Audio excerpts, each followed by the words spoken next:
अस्सलाम वालेकुम, मैं हूं शाहजेब खानजादा। ईरान जंग के बाद बैनुल-अक़वामी मार्केट में तेल की कीमतों में इंतहाई इजाफे के बाद हुकूमत ने कल पेट्रोल और डीजल की कीमतों में बेपनाह इजाफा कर दिया है और अब हुकूमत बेपनाह तनकीद की जद में भी है, क्योंकि हुकूमत ने न सिर्फ पेट्रोल की कीमत में इजाफा कर दिया बल्कि उस पर पेट्रोलियम लेवी में भी 55 रुपये का इजाफा कर दिया और उसके बदले डीजल पर लेवी को 55 रुपये से कम कर दिया। मगर इस पर भी हुकूमत पर तनकीद हो रही है कि मुल्क में पेट्रोल डीजल से ज़्यादा बिकता है, इसलिए हुकूमत ने सिर्फ बैनुल-अक़वामी मार्केट में तेल की कीमतों में इजाफे को अवाम पर पास ऑन नहीं किया बल्कि अवाम पर टैक्स के बोझ में भी इजाफा कर दिया है। दिलचस्प बात यह है कि 27 मार्च को जब हुकूमत ने तेल की कीमतें ना बढ़ाने का फैसला करते हुए 56 अरब रुपए की मजीद सब्सिडी देने का ऐलान करना था तो वज़ीर आज़म खुद टीवी पर आ गए और कौम से खिताब किया और ख़ुद ही ये ऐलान कर दिया। मगर जब कल रात को कीमतों में रिकॉर्ड इजाफे का ऐलान करना था तो उन्होंने अवाम के सामने अपने वज़ीर ख़जाना मोहम्मद औरंगज़ेब और वज़ीर पेट्रोलियम अली परवेज़ मलिक को भेज दिया, जिन्होंने ये ऐलान कर दिया कि पेट्रोल की कीमत में 137 रुपये 24 पैसे का इजाफा करके उसे 458 रुपये 41 पैसे फ़ी लीटर किया जा रहा है, जबकि डीजल की कीमत में 184 रुपये 49 पैसे का इजाफा करके उसकी कीमत को 520 रुपये 35 पैसे फ़ी लीटर किया जा रहा है। और ये मुल्क में पेट्रोल और डीजल की तारीख की बुलंद तरीन सतह है। और फिर जो दस्तावेज सामने आई उससे ये सवाल उठा कि ठीक है कि हुकूमत IMF के प्रोग्राम में है, ज़र मुबादला के ज़खायर कम हैं, मुआशी मसाइल अपनी जगह पर मौजूद हैं, तो बैनुल-अक़वामी मार्केट में जो इजाफा होगा हुकूमत उसे अवाम पर पास ऑन करने के लिए मजबूर होगी। मगर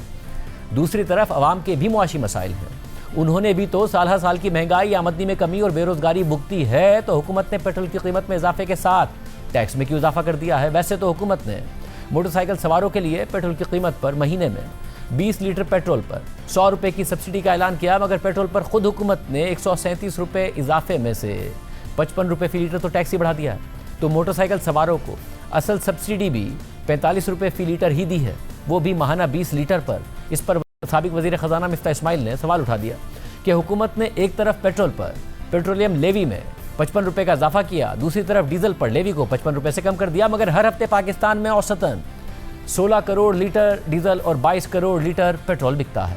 और क्योंकि पेट्रोल डीजल से ज़्यादा बिकता है, इसलिए हुकूमत एक हफ्ते में 330 करोड़ रुपए इजाफी लेवी कमाएगी। दूसरी तरफ खुद वज़ारत तवानाई की दस्तावेज के मुताबिक पेट्रोल की 458 रुपये की कीमत में 40% टैक्सेस शामिल हैं, जिसमें 166 रुपये 61 पैसे की पेट्रोलियम लेवी, 24 रुपये 12 पैसे की कस्टम ड्यूटी और 2 रुपये 50 पैसे की क्लाइमेट लेवी शामिल है। डीजल की कीमत में भी टैक्स सिफर नहीं है।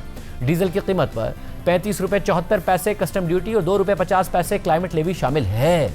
यानी एतराज़ इस बात पर नहीं है कि हुकूमत ने बैनुल-अक़वामी मार्केट में बढ़ने वाली कीमतों में इजाफा क्यों किया, बल्कि इस बात पर है कि हुकूमत ने 2 हफ्ते में 125 अरब रुपये सब्सिडी दी और वो सब्सिडी अक्रॉस द बोर्ड दे दी।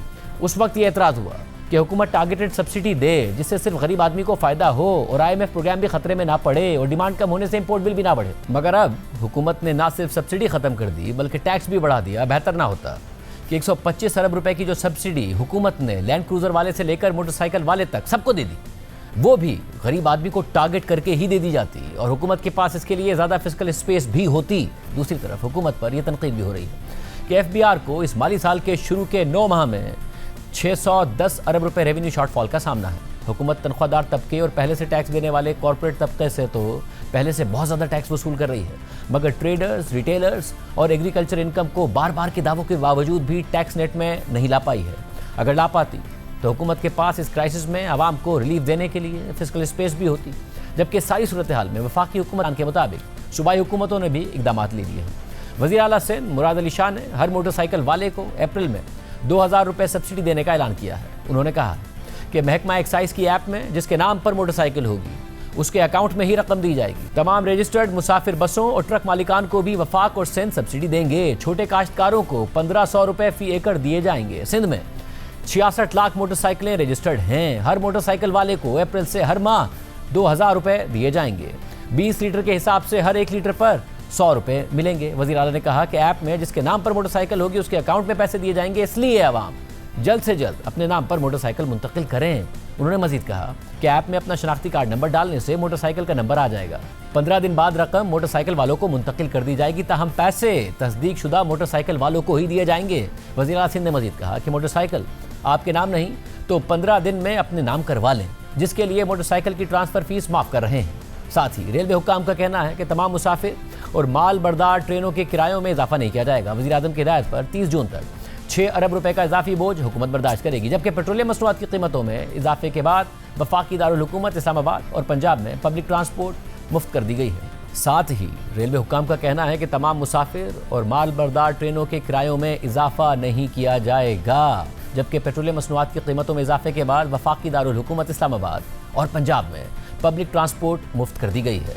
वज़ीर आला पंजाब मरीम नवाज ने कहा है कि orange line train, metro bus service, Speedo bus और ग्रीन इलेक्ट्रो बस के मुसाफिरों को टिकट नहीं खरीदना पड़ेगा। मरीम नवाज ने काश्तकारों को फी एकड़ 1 लीटर डीजल पर 100 रुपये सब्सिडी देने का भी ऐलान किया है। दूसरी तरफ सियासी जमातें हुकूमत पर तनकीद कर रही हैं। PTI के चेयरमैन बैरिस्टर गौहर खान ने पेट्रोलियम मसनूआत की कीमतों में इजाफे पर हम ख्याल जमातों का इजलास बुलाने का फैसला किया है। इसके अलावा JUIF ने पेट्रोलियम मसनूआत की कीमतों में इजाफा मुस्तरद कर दिया है और वजीर और मुशीरों की तादाद कम करके अवाम पर बोझ कम करने का मुतालबा किया है। जमात इस्लामी ने पेट्रोल की कीमतों में इजाफे के खिलाफ आज एहतजाज किया। अवामी नेशनल पार्टी के मरकजी सदर एमल वली खान ने पेट्रोलियम मसनूआत की कीमतों में इजाफा अवाम दुश्मनी करार दे दिया। जबकि वज़ीर आज़म के मुशीर राना सनाउल्लाह का कहना है कि पेट्रोलियम मसनूआत की कीमतें आलमी सतह पर बढ़ रही हैं, इसमें हुकूमत का कसूर नहीं है।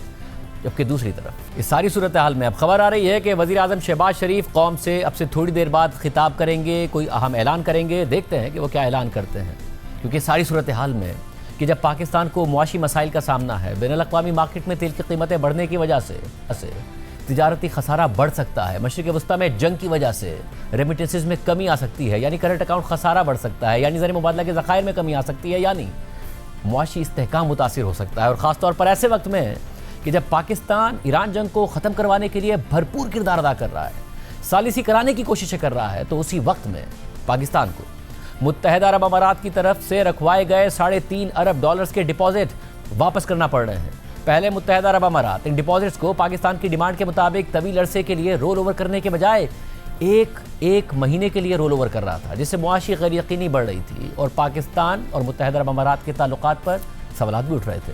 और अब वफाकी काबीना के एक सीनियर वजीर के मुताबिक पाकिस्तान $3.5 अरब के ये डिपॉजिट्स इसी महीने मुत्तहदा अरब अमारात को वापस कर देगा और इन $3.5 अरब में से $450 मिलियन पाकिस्तान ने 1996 में एक साल के लिए लिए थे और अब 30 साल बाद ये पैसे भी वापस कर दिए जाएंगे। शहबाज राना की खबर के मुताबिक मुत्तहदा अरब अमारात ने 16 जनवरी और फिर 22 जनवरी को $1 अरब के डिपॉजिट्स को सिर्फ एक महीने के लिए रोल ओवर किया, वो भी 6.5% की शरह सूद पर। हालांकि पाकिस्तान ने मुतालबा किया था कि मुत्तहदा अरब अमारात इन डिपॉजिट्स को 2 साल के लिए 3% की शरह सूद पर रोल ओवर कर दे, मगर मुत्तहदा अरब अमारात नहीं माना और अब पाकिस्तान ये पैसे वापस करने जा रहा है।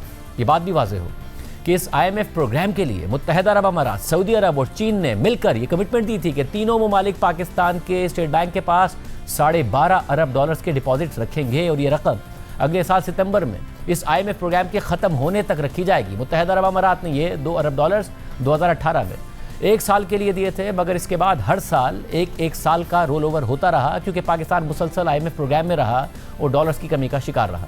उसके बाद 2023 में मुत्तहदा अरब अमारात ने $1 अरब का लोन पाकिस्तान को दिया और अब ये इत्तला सामने आ रही है कि मुत्तहदा अरब अमारात ने अपने पैसे वापस मांग लिए हैं और पाकिस्तान ये पैसे वापस करने जा रहा है। खबर के मुताबिक पाकिस्तानी अथॉरिटीज़ का कहना है कि पाकिस्तान $450 मिलियन 11 अप्रैल को, $2 अरब 17 अप्रैल को और बाकी $1 अरब 23 अप्रैल को वापस अदा कर देगा। यानी अप्रैल में पाकिस्तान $3.5 अरब वापस कर देगा, मगर अप्रैल में ही पाकिस्तान को $1.3 अरब के यूरो बॉन्ड की मैच्योरिटी का सामना है और पाकिस्तान को ये रकम 8 अप्रैल को अदा करनी है। जबकि स्टेट बैंक के पास $16.3 अरब के ज़खायर हैं और $4.8 अरब इसी महीने अगर निकल गए तो पाकिस्तान के पास महज $11.5 अरब रह जाएंगे। हालांकि गवर्नर स्टेट बैंक ने ऐलान किया था कि साल के आखिर तक पाकिस्तान के ज़रिए मुबादला के ज़खायर $20 अरब को क्रॉस कर जाएंगे, मगर अब ये नामुमकिन नजर आता है, क्योंकि खबर के मुताबिक दिसंबर में गवर्नर स्टेट बैंक ने मुत्तहदा अरब अमारात से दरख्वास्त की कि $2.5 अरब की इस रकम को 2 साल के लिए रोल ओवर कर दे और शरह सूद भी आधी कर दे। फिर वज़ीर आज़म शहबाज शरीफ ने भी मुत्तहदा अरब अमारात के सदर से ये दरख्वास्त की। फिर वज़ीर आज़म ने यह बताया कि मुत्तहदा अरब अमारात मान गया है, मगर ये नहीं बताया कि कितने दिन के लिए माना है। और अब $3.5 अरब के डिपॉजिट्स वापस करना पड़ रहे हैं और ये सब उस वक्त हो रहा है कि जब पाकिस्तान में बैरूनी सरमायाकारी में हुकूमती दावों के मुताबिक इजाफा नहीं हो सका और एक्सपोर्ट भी नहीं बढ़ी और मशरिक़ वस्ता में जंग की वजह से तरसीलात ज़र भी खतरे में पड़ सकती हैं। इस पूरी सूरत पर बात करेंगे। हमारे साथ वफाकी वजीर पेट्रोलियम अली परवेज़ मलिक साहब मौजूद हैं। परवेज़ साहब बहुत शुक्रिया मुझे ज्वाइन करने के लिए। साहब पहले हुकूमत ने 2 दफ़ा कीमत नहीं बढ़ाई, 125 अरब रुपए की सब्सिडी दी। पिछली दफ़ा वज़ीर आज़म खुद आए, उन्होंने 61 अरब रुपए की सब्सिडी दे रहे हैं, मेरे पास समरी आई है, मैं कीमत नहीं बढ़ा रहा हूँ। मगर जब कीमत बढ़ानी थी तो आप लोगों को सामने किया और कीमत भी बहुत ज़्यादा बढ़ा दी है, जिसके ऊपर ये सवाल उठ रहा है कि पहले हुकूमत 125 अरब रुपए की सब्सिडी देती और अक्रॉस द बोर्ड देती, उससे बेहतर नहीं था कि अपने पास फिस्कल स्पेस रखती और गरीब लोगों को टारगेटेड सब्सिडी देती और इस वक्त भी हुकूमत के पास वो स्पेस मौजूद होती। पहले एकदम 125 अरब रुपए की हिट ली और फिर एकदम इतना बड़ा इजाफा आवाम पर मुंतकिल कर दिया। अच्छा शाजिब साहब, यकीनन गैर मामूली हालात हैं और बेपनाह बढ़ावा बैनुल अक़वामी मंडियों के अंदर आया है। पहली बमबारी 28 फरवरी को हुई थी। उस वक्त जो ख़ाम तेल था दुबई का वो तकरीबन $70 पे था और चंद दिन पहले तक ये $170 के ऊपर घूम फिर रहा था और अब थोड़ा गिर के $120 के लगभग ये इस वक्त मौजूद है। और इससे कहीं ज़्यादा बढ़ावा डीज़ल की कीमत में जो $88 पर बैरल चल रहा था उसमें आया और वो कल $285 के ऊपर क्लोज हुआ है और जो प्रीमियम है वो $50-60 का उसके ऊपर चल रहा है। तो बेपनाह इसके अंदर इंक्रीज आई है और हुकूमत ने जिम्मेदारी के साथ जो उसके मुआहिदों के तहत उसकी ऑब्लिगेशंस थी उसके मुताबिक पहले हफ्ते उन्होंने ट्रांसमिट किया, क्योंकि इसके लिए वसाइल इकट्ठे नहीं किए गए हुए थे। तो उसके बाद शहबाज शरीफ साहब की हुकूमत ने कफ़ायत शारी के ज़रिए अपनी पेटी कस के 27-28 अरब का इंतज़ाम किया। फिर अपनी जो डेवलपमेंट स्पेंडिंग है उसको रीप्रायोरिटाइज करके 100 अरब और इकट्ठे किए। फिर SOE से 25 अरब के करीब तकरीबन और इकट्ठे किए और एक ब्लैंकेट सब्सिडी के ज़रिए उस तकलीफ को इंसुलेट करने की कोशिश की। और यकीनन ब्लैंकेट सब्सिडी उसके अपने मसाइल होते हैं, वो आप जैसे मेरे जैसे लोग उसका ज़्यादा फ़ायदा उठा सकते हैं। एक गरीब आदमी जिसको ज़्यादा तहफ़्फ़ुज़ चाहिए होता है शायद वो कम उसको अवेल कर सकता है, तो वो कॉम्प्लिकेशंस अपनी जगह पर। कोई हुकूमत उस ब्लैंकेट सब्सिडी के बाद कोई जाके आराम से जाके बैठ तो नहीं गई ना, वो सूबाई हुकूमतों के साथ उन्होंने मुशावरत का सिलसिला शुरू किया और जो अल्टरनेटिव टारगेटेड आपकी सब्सिडी के मैकेनिज्म्स थे जिसके अंदर 2 व्हीलर को किस तरह से प्रोटेक्ट करना है, फार्मर को किस तरह से प्रोटेक्ट करना है, इंट्रा सिटी को किस तरह प्रोटेक्ट करना है, इंटर सिटी को किस तरह प्रोटेक्ट करना है, आपने मार्केट्स के अंदर किस तरह से आपने बिहेवियर करेक्शन करनी है, तो उसके ऊपर मशावरत का एक सिलसिला शुरू किया। जिसके ऊपर जो आखिरी बैठक जिसके अंदर प्राइम मिनिस्टर साहब खुद मौजूद थे, सारे सूबाई वजीर आला मौजूद थे, अस्करी क़यादत मौजूद थी, उसके अंदर यह फैसला किया गया कि अब शायद वसाइल उस तरह से नहीं है और IMF की भी शायद टारगेटेड सब्सिडीज की तरफ ज्यादा रुझान था, और जो कि होना भी चाहिए कि आपको जो कमजोर लोग हैं उन तक आप अपने स्केर्स रिसोर्सेज का रुख करें। तो आपने उस तरफ एक पिवट होता हुआ निजाम देखा, पर द इंक्रीज इज अनप्रेसिडेंटेड।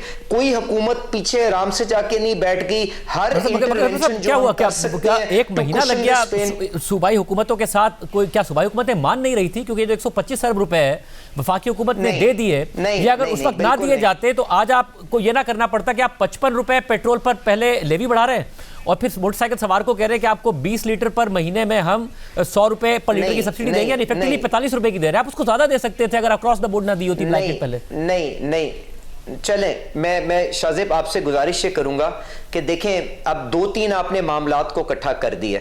अब गुजारिश ये है कि क्योंकि डीजल के अंदर $88 से तकरीबन $300 पर बैरल के ऊपर इजाफा आया था और उसके ऊपर हमारी माशी जिंदगी का और जो कमजोर से कमजोर तरीन जो खानदान होते हैं उनका मेरे ख्याल से ज्यादा इन्हिसार होता है, क्योंकि वो पब्लिक ट्रांसपोर्ट के अंदर इस्तेमाल होता है, वो गुड्स की मूवमेंट के अंदर इस्तेमाल होता है, वो फैक्ट्रियों के अंदर इस्तेमाल होता है। तो उसके अंदर जो आपकी 80 रुपए की लेवी थी उसको नीचे करके आपने वो बोझ, क्योंकि आपका IMF प्रोग्राम के अंदर एक ऑब्लिगेशन थी, आपने वो बोझ पेट्रोल जिसके अंदर उतना ज्यादा प्रेशर नहीं था उसके अंदर ट्रांसफर किया। ओवरऑल लेवी की कलेक्शन कोई नहीं बढ़ी, आप ये देख लीजिएगा तकरीबन बराबर।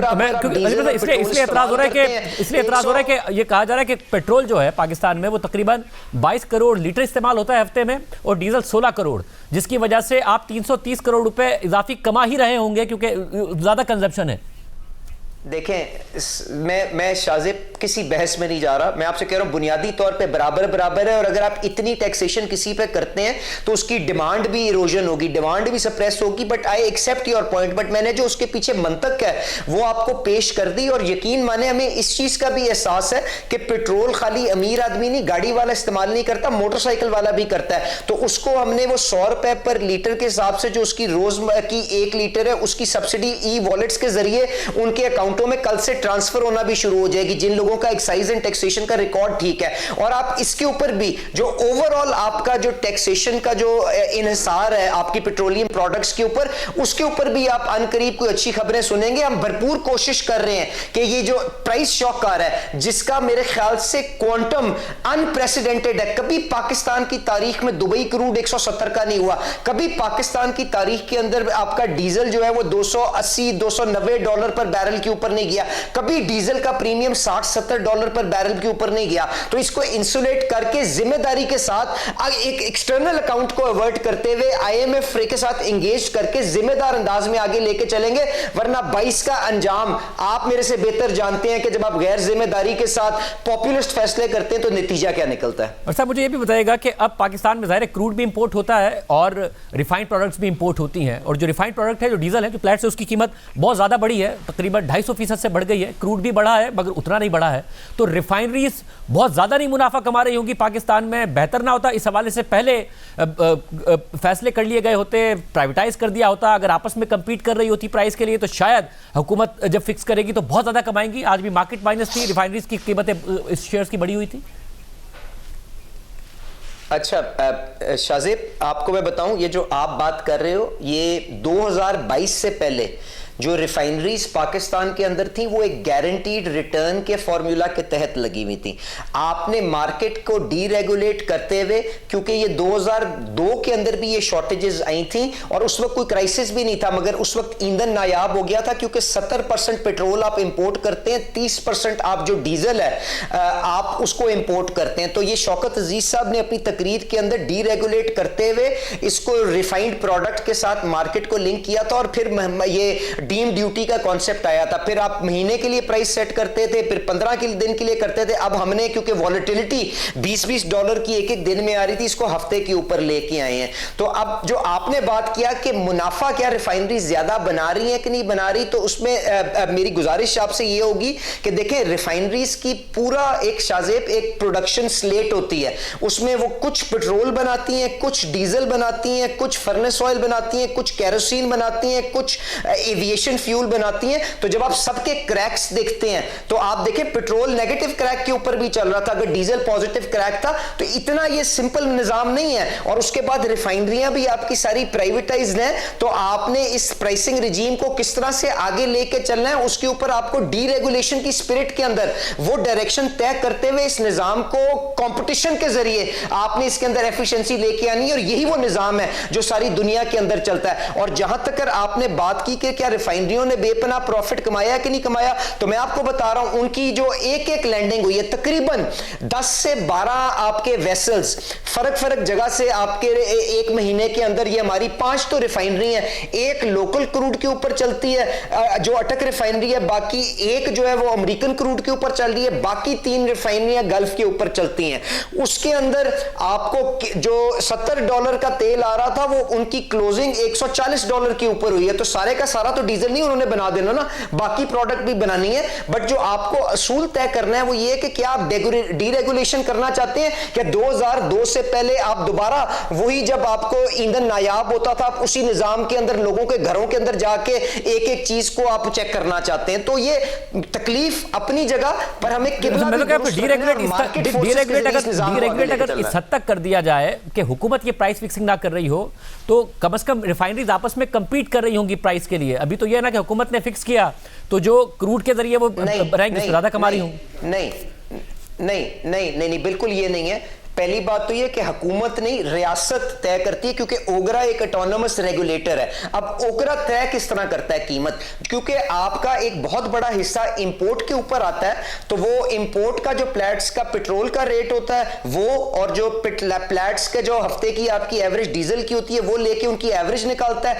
पीएसओ की जो लैंडिंग्स होती हैं, पीएसओ का जो मार्जिन होता है वो उसके अंदर ऐड करता है, स्टेट बैंक और पीएसओ के खर्चे उसमें ऐड करता है, स्टेट बैंक के रेट से मल्टीप्लाई करता है और उसमें टैक्स ऐड करके सबको कहता है जाओ जाके अपना निजाम चलाओ। तो मुझे बताएं इसमें गलत क्या है? इसमें जो आपका जो दुनिया के अंदर मॉलिक्यूल है, क्या उसके मुताबिक रॉ मटेरियल की कीमत नहीं चलती? क्या आप जब कॉटन की बात करते हैं या टेक्सटाइल की बात करते हैं, गारमेंट की बात करते हैं, तो क्या वो एक दूसरे के साथ इन टेंडम? इसमें मसला यह है कि इस वक्त मार्केट बहुत एबनॉर्मल हुई है, जिसकी वजह से क्रूड और रिफाइंड प्रोडक्ट में फर्क इतना बड़ा है कि जो मार्जिन्स हैं वो बहुत ज्यादा डिस्टर्ब हुए हैं। मैं आपको नहीं देखिए, मैं आपको ये कह रहा हूं ना, आप डीजल के अंदर बिल्कुल ठीक कह रहे हैं, पर मैं आपसे कह रहा हूं कि पेट्रोल के अंदर नेगेटिव क्रैक्स थे, वो नुकसान पे बेचते थे। बट क्या रिफाइनरी एक 100% डीजल बना सकती है? नहीं बना सकती। उसके अंदर उसको कैरोसिन भी बनाना है, उसको पेट्रोल भी बनाना है, उसको एविएशन भी बनाना है। और हमारी क्योंकि ये लागड़ पुरानी रिफाइनरी है, इसमें 50-60% तो फर्नेस ऑयल बनता है जो पाकिस्तान में अब इस्तेमाल नहीं हो सकता,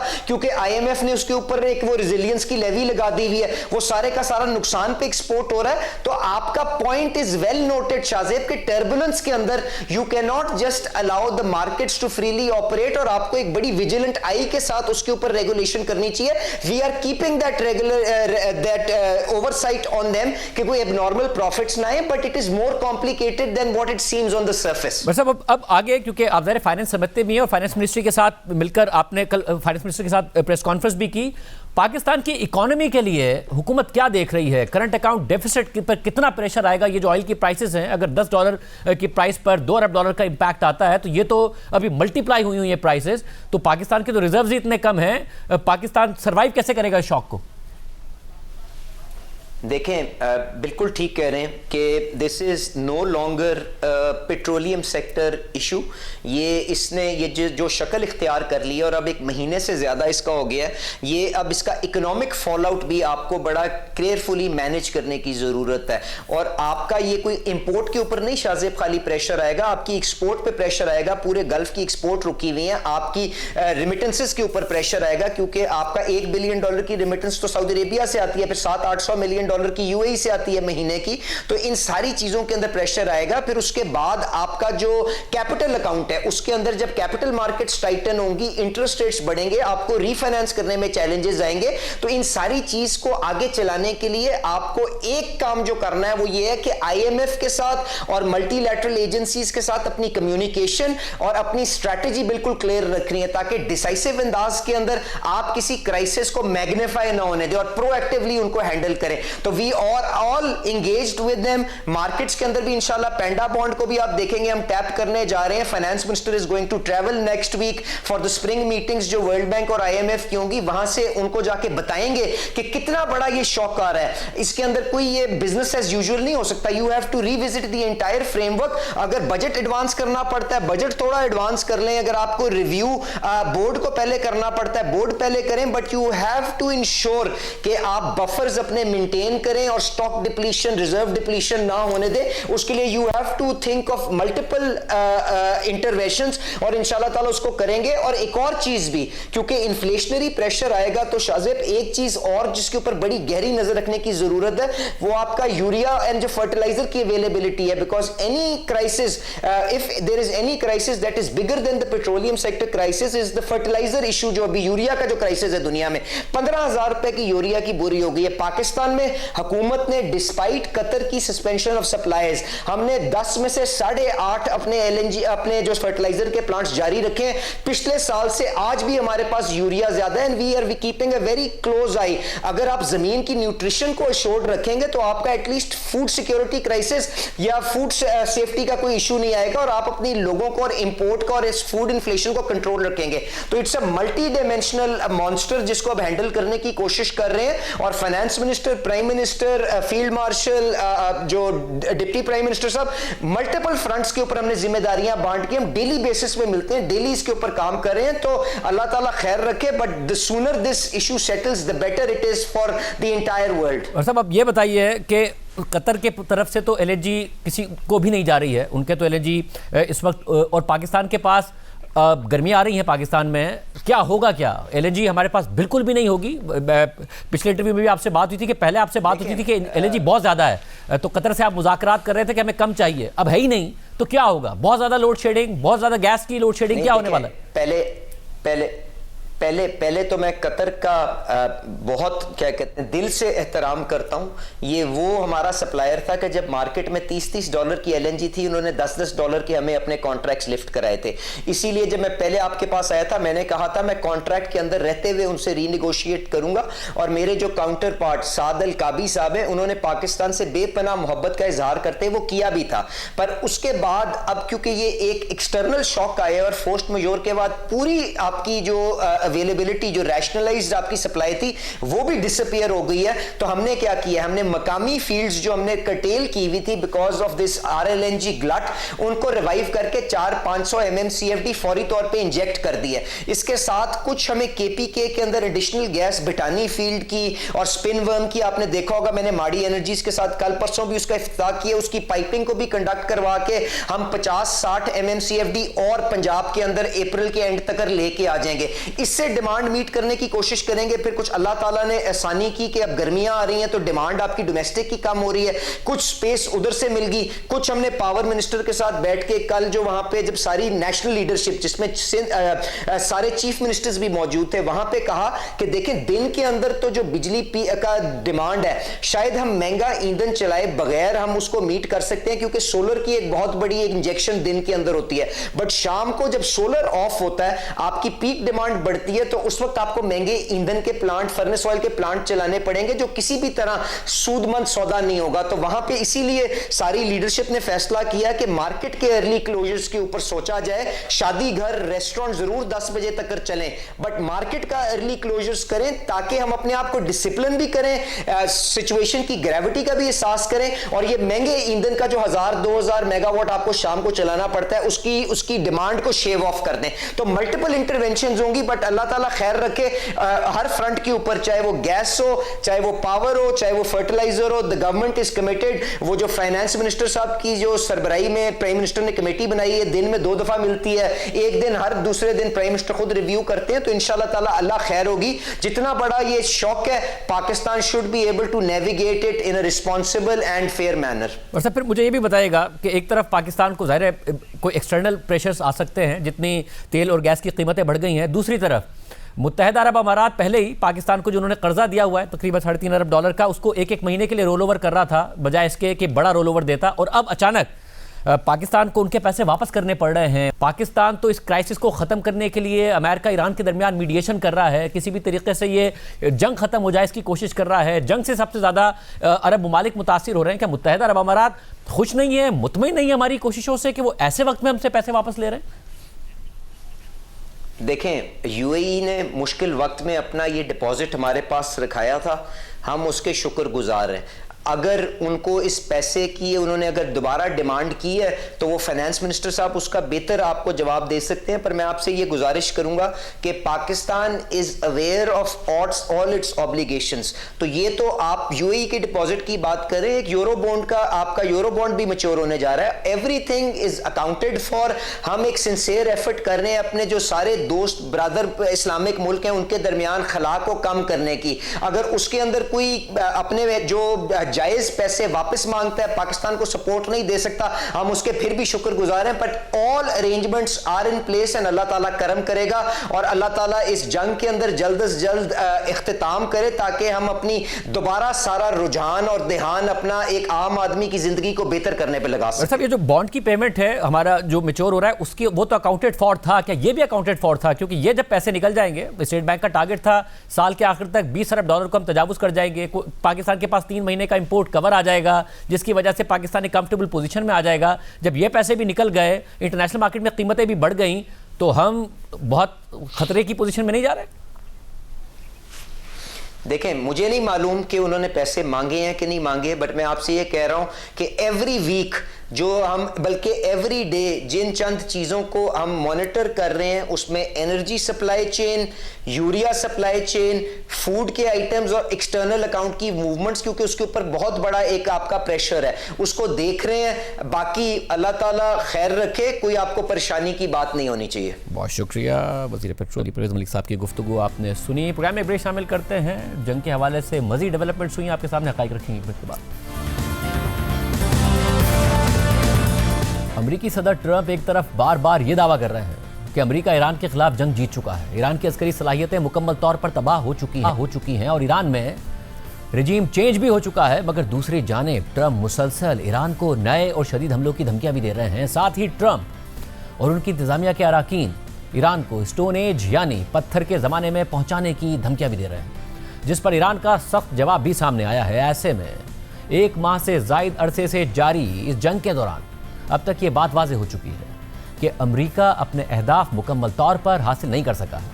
यही वजह है कि सदर ट्रंप बौखलाहट और फ्रस्ट्रेशन का शिकार नजर आते हैं। इसी फ्रस्ट्रेशन में ट्रंप इंतजामिया जंग के दौरान ही गैर मामूली तौर पर अमेरिकी फौजी कमान में मुसलसल तब्दीलियां कर रही है। और एक ऐसे वक्त में कि जब ये रिपोर्ट सामने आ रही हैं कि सदर ट्रंप स्ट्रेट ऑफ हुर्मुज़ को खुलवाने और ईरान के आला सतह पर अफजोदा यूरेनियम तक रसाई के लिए ईरान के अंदर ज़मीनी फ़ौज तैनात करने पर गौर कर रहे हैं। इसी दौरान ट्रंप के वजीर जंग पीट हेगसेट ने अमरीकी आर्मी के चीफ ऑफ स्टाफ को ही फारिग कर दिया। और सदर ट्रंप की यह फ्रस्ट्रेशन यहीं तक महदूद नहीं रही, बल्कि अब अमरीकी फ़ौज ट्रंप की हिदायत पर ईरान के अंदर सिविलियन इंफ्रास्ट्रक्चर को भी निशाना बना रही है।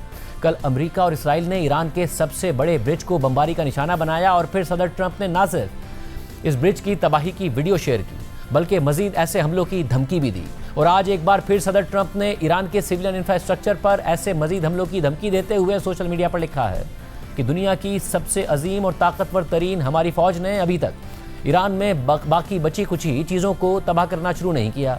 हमारा अगला हदफ ब्रिज होंगे और फिर हम इलेक्ट्रिक पावर प्लांट्स को निशाना बनाएंगे। रजीम की नई क़यादत जानती है कि उन्हें क्या करना चाहिए और यह काम तेज़ी से करना होगा, यानी ईरान की आला क़यादत हता के सुप्रीम लीडर को निशाना बनाने और फिर तेल की तनसीबात, अस्करी मकामात, अस्पतालों और स्कूलों पर हमलों के बावजूद भी अमरीका वो नताइज हासिल नहीं कर सका जो वो चाहता था। और अब यही मकासद मज़ीद सिविलियन इंफ्रास्ट्रक्चर पर हमलों के ज़रिए हासिल करने की कोशिश की जा रही है।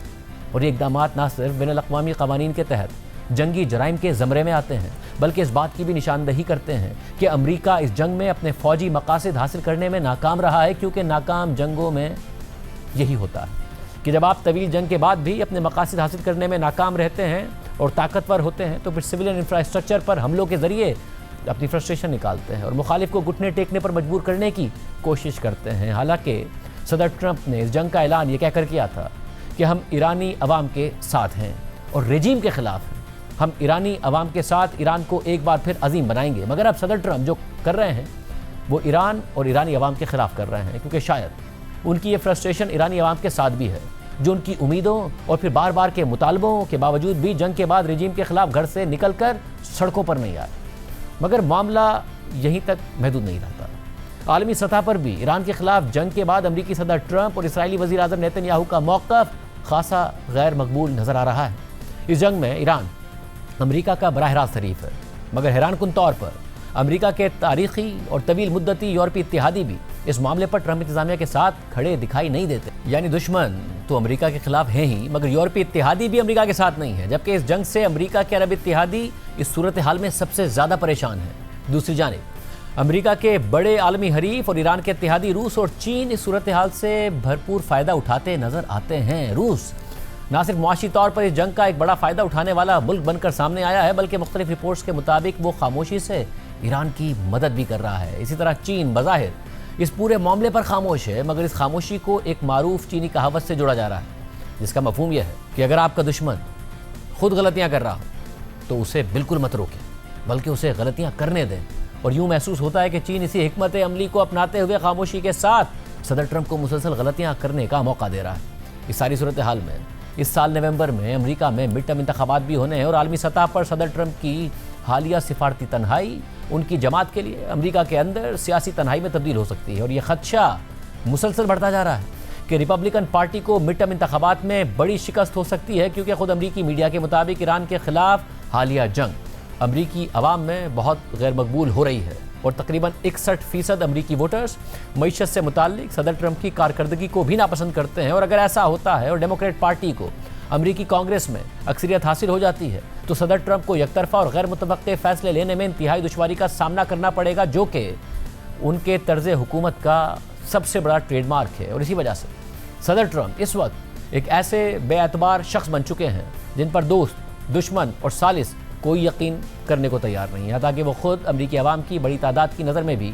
एक नाकाबिले भरोसा शख्स बनते जा रहे हैं। जबकि अमरीकी मीडिया के मुताबिक अमेरिका के वजीर दिफा पीट हेग्सेट ने अमेरिकी आर्मी के chief of staff general Randy George को फौरी तौर पर ओहदा छोड़कर रिटायरमेंट लेने का हुक्म दे दिया है। हालांकि आमतौर पर अमेरिका में आर्मी चीफ ऑफ स्टाफ 4 साल की मुद्दत के लिए तैनात होता है और जनरल रैंडी जॉर्ज को इस ओहदे के लिए 2023 में तैनात किया गया था और इस हिसाब से वो 2027 तक इस ओहदे पर फाइज रहने वाले थे।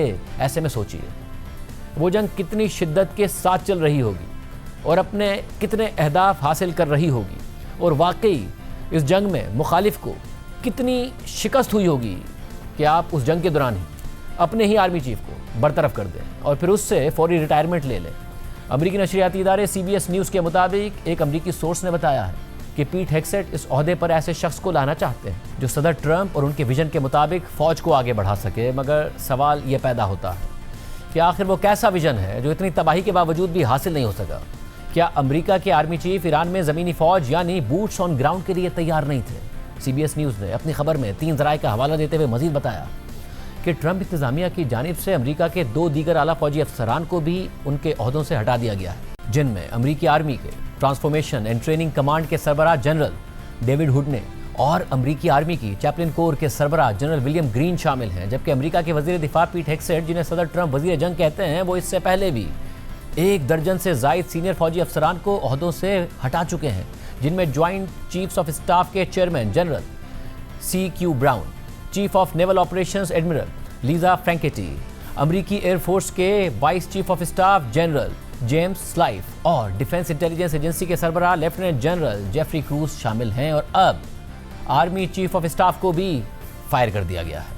इसलिए सवाल उठ रहा है कि क्या माजी में कोई ऐसा ऑर्डर दिया गया था जो आर्मी चीफ ऑफ स्टाफ ने नहीं माना, इसलिए उन्हें फायर कर दिया गया, या फिर मुस्तकबिल के लिए ऐसा कोई ऑर्डर है जो मानने को तैयार नहीं थे, इसलिए फायर कर दिए गए क्योंकि उनकी जगह army vice chief of staff general Christopher LaNeve को acting army chief of staff लगा दिया गया है, जो वजीर जंग पीट हेग्सेट के साबिक मिलिट्री एड हैं। तो वजीर जंग अपने इतने एतमाद के आदमी को लाकर क्या हासिल करना चाहते हैं, जो उनका साबिक असिस्टेंट है, यानी ईरान में रिजीम चेंज की ख्वाहिश के साथ जंग का आगाज़ करने वाली ट्रंप इंतज़ामिया खुद अमेरिका की फ़ौज में रिजीम चेंज कर रही है। जबकि सदर ट्रंप दावा कर रहे हैं कि ईरान की मिसाइल और ड्रोन्स लॉन्च करने की सलाहियत और मिलिट्री इंफ्रास्ट्रक्चर को मुकम्मल तबाह कर दिया गया है। और उनके इस दावे को कोई और नहीं बल्कि खुद अमेरिकी मीडिया अमेरिकी इंटेलिजेंस रिपोर्ट्स की बुनियाद पर ही झूठा करार दे रहा है। 2 दिन पहले सदर ट्रंप ने यह दावा किया और अब अमेरिकी नशरियाती इदारे CNN ने अपनी एक्सक्लूसिव स्टोरी में बता दिया है कि अमेरिका और इसराइल की जानिब से ईरान में 12,300 टारगेट्स को निशाना बनाने के बावजूद,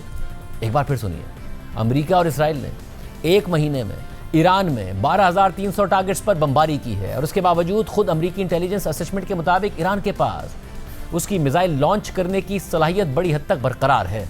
CNN के मुताबिक अमेरिकी इंटेलिजेंस असेसमेंट से वाकिफ 3 सोर्सेज ने बताया है कि गुज़िश्ता 5 हफ्तों में इसराइल और अमेरिका की ईरान में मिलिट्री टारगेट्स पर बेपनाह बमबारी के बावजूद ईरान के तकरीबन आधे मिसाइल लॉन्चर्स अब भी महफूज हैं और हज़ारों ड्रोन्स अब भी ईरानी आर्सेनल में मौजूद हैं।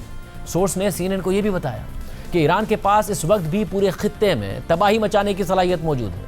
अमेरिकी इंटेलिजेंस असेसमेंट के मुताबिक इनमें वो लॉन्चर्स भी शामिल हैं जो अमेरिकी और इसराइली हमलों की वजह से अंडरग्राउंड मलबे में मौजूद हैं और उन तक पहुंचना फिलहाल मुश्किल है, मगर वो तबाह नहीं हुए हैं। जबकि ये इंटेलिजेंस रिपोर्ट ये भी कहती है कि ईरान के कोस्टल डिफेंस क्रूज मिसाइल्स भी इस वक्त सलामत हैं। हालांकि ये वही कोस्टल मिलिट्री एसेट्स हैं जिससे ईरान समंदर में मौजूद शिप्स को निशाना बना रहा है और उन्हीं के खौफ से स्ट्रेट ऑफ हुर्मुज़ बंद है। इंटेलिजेंस रिपोर्ट ये भी कहती है कि ईरान के पास बड़ी तादाद में मिसाइल लॉन्चर्स होने के साथ साथ बड़ी तादाद में मिसाइल भी मौजूद हैं। जबकि इस स्टोरी पर मौक़िफ़ के लिए CNN ने जब व्हाइट हाउस से रब्ता किया तो जवाब में यही कहा गया जो सदर ट्रंप और उनकी इंतज़ामिया बार बार करती है, यानी साजिश का इल्ज़ाम लगा दिया गया। व्हाइट हाउस ने CNN को जवाब दिया कि ये नामालूम इंटेलिजेंस सोर्सेज डेस्परेटली सदर ट्रंप पर हमला करना चाहती हैं और अमेरिकी फ़ौज की ऑपरेशन एपिक फ्यूरी में कामयाबियों की तौहीन करना चाहती हैं, क्योंकि हकीकत में ईरान के मिसाइल और ड्रोन हमले 90% तक कम हो चुके हैं, ईरानी नेवी तबाह हो चुकी है और ईरान की 2/3 यानी 2/3 प्रोडक्शन फैसिलिटीज़ तबाह हो चुकी हैं और अमेरिका और इसराइल के जहाज़ ईरानी फ़िज़ाओं में आज़ादी से राज कर रहे हैं। जबकि पेंटागन ने भी CNN को जवाब में कहा कि ये इंटेलिजेंस असेसमेंट बिल्कुल गलत है। ये तो व्हाइट हाउस का जवाब है, मगर इंटेलिजेंस रिपोर्ट के मुताबिक अमेरिकी हुकूमत का दावा है कि ईरान के बैलिस्टिक मिसाइल तेज़ी से तबाह हो रहे हैं, मगर दूसरी तरफ ईरान इसराइल पर गल्फ ममालिक और खित्ते में अमेरिकी बेसिस पर मुसलसल और बड़ी तादाद में मिसाइल और ड्रोन्स दाग रहा है। रिपोर्ट के मुताबिक बुध को सदर ट्रंप ने यह कहा कि ईरान जंग 2 से 3 हफ्ते में ख़त्म हो जाएगी, मगर अमेरिकी इंटेलिजेंस असेसमेंट को रिव्यू करने वाली सोर्स ने CNN को बताया है कि सदर ट्रंप का ये दावा अनरियलिस्टिक है, गैर हकीकी है, क्योंकि ईरान के पास इस वक्त ये जंग लड़ने के लिए मैदान में बहुत सारा असलाह मौजूद है। 2 सोर्सेज ने CNN को मजीद बताया कि ईरान ने दहाइयों से जो अंडरग्राउंड असलाह ज़ख़ीरा करने की सलाहियत पैदा की है, इसी वजह से इतनी शदीद बमबारी के बावजूद उसके मिलिट्री इंफ्रास्ट्रक्चर को अभी तक तबाह नहीं किया जा सका है। ईरान दहाइयों से इस जंग की तैयारी कर रहा था और उसने ज़ेरे ज़मीन सुरंगें और गार बनाकर वहाँ असलाह महफूज किया हुआ है और इसी वजह से उसे टारगेट करना मुश्किल है। इसके अलावा जंग के बाद ईरान अपने लॉन्चर्स को एक जगह से दूसरी जगह ले जाने में फौरी तौर पर कामयाब हो जाता है, यानी एक मोबाइल प्लेटफॉर्म से ड्रोन्स और मिसाइल दागे जाते हैं और फिर फ़ौरन उसे वहाँ से मूव कर दिया जाता है और इसी वजह से इन लॉन्चर्स को टारगेट करना मुश्किल हो जाता है और अमेरिका को इसी मुश्किल का सामना यमन में ईरान के प्रॉक्सी हौसी बागियों को टारगेट करने में भी करना पड़ा था। जबकि एक तरफ सदर ट्रंप बार बार ये दावा कर रहे हैं कि ईरान की नेवी को मुकम्मल तौर पर तबाह कर दिया गया है, मगर दूसरी तरफ अमेरिकी इंटेलिजेंस असेसमेंट कहती है कि नेवी के बड़े जहाज़ों को तो बहुत हद तक तबाह कर दिया गया है, मगर पासदारान इनकलाब के पास अब भी आधी सलाहियत मौजूद है। उसके पास सैकड़ों कश्तियाँ और अनमैन्ड सरफेस वेसल्स मौजूद हैं और ये पासदारान इनकलाब की नेवी है जो स्ट्रेट ऑफ हुर्मुज़ को बंद किए बैठी है। मगर इसके बावजूद ट्रंप मुसलसल अजीब व गरीब दावे कर रहे हैं और आज भी उन्होंने सोशल मीडिया पर पोस्ट करते हुए लिखा कि मज़ीद थोड़े से वक्त में हम बाआसानी स्ट्रेट ऑफ हुर्मुज़ को खोल सकते हैं, तेल अपने कब्ज़े में ले सकते हैं और बेपनाह दौलत कमा सकते हैं। ये दुनिया के लिए तेल का एक फुवारा साबित होगा। मगर हकीकत यह है कि अमेरिका तकरीबन 1 माह से दुनिया भर की मईशतों के लिए इंतहाई अहम इस रास्ते को खुलवाने में नाकाम है। मगर अब अमेरिका ईरान को पत्थर के ज़माने में धकेलने की धमकियाँ ज़रूर दे रहा है और इसी सिलसिले में अब ईरान में सिविलियन इंफ्रास्ट्रक्चर को निशाना बनाया जा रहा है। कल तेहरान को करज से मिलाने वाले ईरान के सबसे बड़े ब्रिज पर बमबारी की गई। ईरान की नीम सरकारी खबर एजेंसी तस्नीम के मुताबिक ये ब्रिज अभी भी ज़ेर तामीर था और इस हमले में अब तक कम से कम 8 अफराद मारे गए हैं, जबकि 95 से ज़ायद अफराद ज़ख्मी हैं। इस हमले के जवाब में ईरानी मीडिया ने खित्ते के दीगर ममालिक में मौजूद ऐसे मुतअद्दिद ब्रिजेस की फहरिस्त जारी कर दी है जो मुमकिन तौर पर ईरान का हदफ हो सकते हैं और इस फहरिस्त में कुवैत का शेख जाबिर अल अहमद अल सबा सी ब्रिज, उर्दन का किंग हुसैन ब्रिज, दामिया ब्रिज और अब्दून ब्रिज और मुत्तहदा अरब अमारात के शेख जायद ब्रिज और शेख खलीफा ब्रिज समेत सऊदी अरब और बहरीन को मिलाने वाला किंग फहद कॉजवे ब्रिज शामिल है।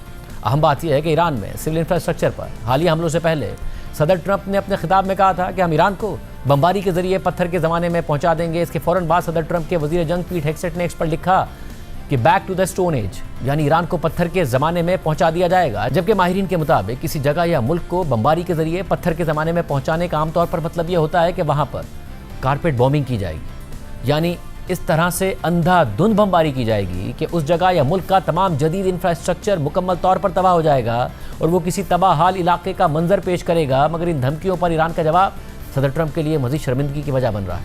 ईरानी सदर मसूद पेज़ेश्कियान ने एक्स पर फिनलैंड के सदर से होने वाली अपनी गुफ्तगू का हवाला देते हुए लिखा कि क्या किसी पूरी कौम को पत्थर के ज़माने में वापस भेजने की धमकी देना एक जंगी जुर्म नहीं है? और यही सवाल मैंने अपने फिनलैंड के हम मनसब के सामने भी रखा, जो कि एक माहिर कानून है। तारीख़ ऐसे अफराद से भरी पड़ी है जिन्होंने मुजरिमों के सामने खामोश रहने की भारी कीमत अदा की। जबकि ईरानी वज़ीर ख़ारिजा अब्बास अराग़ची ने सदर ट्रंप की इस धमकी पर जवाब देते हुए एक्स पर लिखा कि आज के दौर और पत्थर के ज़माने में एक बड़ा और वाज़ेह फ़र्क ये है कि उस वक्त मशरिक़ वस्ता से तेल या गैस नहीं निकाला जा रहा था।